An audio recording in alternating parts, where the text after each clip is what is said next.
एक यहूदी ने हज़रत उमर बिन ख़त्ताब रज़ियल्लाहु ताला अन्हु से कहा कि ऐ अमीरुल मोमिनीन, तुम्हारी किताब कुरान में एक आयत है जिसे तुम पढ़ते हो।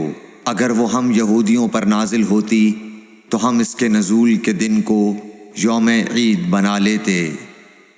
आपने पूछा वो कौन सी आयत है? उसने जवाब दिया, सूरह माइदा की आयत कि आज मैंने तुम्हारे दीन को मुकम्मल कर दिया और अपनी नेमत तुम पर तमाम कर दी और तुम्हारे लिए दीन इस्लाम पसंद किया।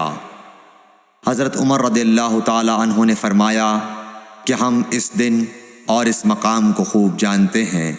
जब ये आयत रसूलुल्लाह सल्लल्लाहु अलैहि वसल्लम पर नाजिल हुई, उस वक्त आप सल्लल्लाहु अलैहि वसल्लम अरफात में जुमे के दिन खड़े हुए थे।